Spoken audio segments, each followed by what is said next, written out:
جارێکی تر شەقامی عێراقی بۆ دوو بۆچوونی جیاواز لە یەکتر دابەش بوونەوە و ئەم جارەیان لە بەرامبەر دەستپێکردنی ئۆپەراسیۆنی گەردەلوولی ئەلحەزم دژ بە چەکدارە حوسیەکان لە یەمەن هاوڕانین.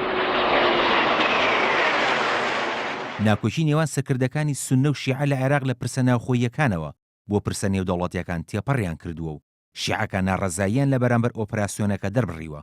لە کاتێکدا سوننەکان پشگیری لێ دەکەن و سەرکردە شیعەکان و حکوومەتی عێراقیش بە پاشکۆی ئێران لە قەڵەم دەدەن کە بەرامبەر بە پرۆسەکە هاوهەڵوێستن. هێزە سیاسە سوننەکانی عێراق پێیان وایە ئۆپەراسیۆنی گەردەلوولی ئەلحەزم جۆرێکە لە ڕابوونی عەرەب دژ بە دەستێوەردانەکانی ئێران و هەوڵدانی بۆ زیاترکردنی هەژمونەکانی لە ناوچەکە. لەو چوارچێوەیەدا ئێتیلافی متحیدون بۆ چاکسازی بە سەرۆکایەتی ئوسامە نوجێفی جێگری سەرۆکۆماری عێراق ئۆپەراسیۆنەکەی بە فەرماندەیی سعودیە بۆ سەر یەمەن بە ڕابوونێکی عەرەبی ناوبرد. ئێتیلافەکە کە هێزە سوننە عێراقیەکان لەخۆ دەگرێت لە بەیاننامەیەکدا ڕایگەیاند سەرکردە و جەماوەرەکانیان لەگەڵ شەرعیەتن جا ئەگەر لە یەمەن بێت یا هەر ناوچەیەکی تر بێت. هۆشداریشیدا لەو کاری کە حوسیەکان بە زەبری بەکارهێنانی هێز لە یەمەن ئەنجامی دەدەن. هەر بەپێی بەیاننامەکە هەماهەنگی عەرەب لە ئەنجامدانی پرۆسەیەکی سەربازی ئاسمانی هاوبەش هیوایەکی زۆری لە بوونیادنانی واقعێکی عەرەبی نوێ هێناوەتە ئاراوە بەوەی بتوانێت بەرەنگاری ئەو ململانیانە ببێتەوە کە ڕوبەڕووی عەرەب بوونەتەوە. حەیدەر مولا سەرکردە لە هاوپەیمانی هێزە عێراقیەکان ڕەخنەی لە هەڵوێستی ئیبراهیم جەعفەری وەزیری دەرەوەی عێراق گرت کە دژ بە ئۆپراسیۆنە سەربازیەکەیە. لەلایەکی ترەوە ڕەعەت سلێمان و تێبێژی هۆزەکانی پایرەزگای ئەنبار ئامادەی هاوکاریکردنی ڕاستەوخۆی عەرەبە سوننەکانی بۆ وڵاتانی هاوپەیمانی عەرەبی لە گەردەلوولی ئەلحەزمدا پیشاندا.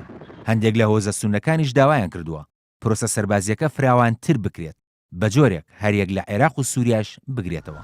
بەر لە ئەنجامدانی کۆبوونەوەیەکی وەزیرانی دەرەوەی عەرەب لە شەرم شێخ لە میسر ئیبراهیم جەعفەری لە کۆنفرانسێکی ڕۆژنامەوانیدا ڕاگەیاند بەکارهێنانی چەک لە دەرەوەی هەر دەوڵەتێک وا دەکات ناکۆکیە سیاسیەکان لە بری دانوستان و گفتوگۆ بە بەکارهێنانی هێزی سەربازی یەکلایی بکرێنەوە. لە بەیاننامەیەکیشدا حەیدەر عەبادی سەرۆک وەزیرانی عێراق داوای لە وڵاتانی ناوچەکە و کۆمەڵگای نێودەوڵەتی کرد یارمەتی گەلی یەمەن بدەن و ڕێزیش لە سەروەری و یەکپارچەی خاکەکەی بگرن.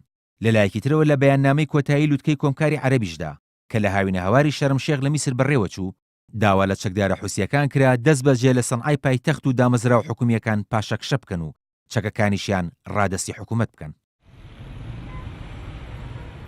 لە دوای ڕوخانی ڕژێمی سەدام حوسێنەوە عێراق پشکی شێری لە دەستێوەردانەکانی ئێران بەرکەوتووە.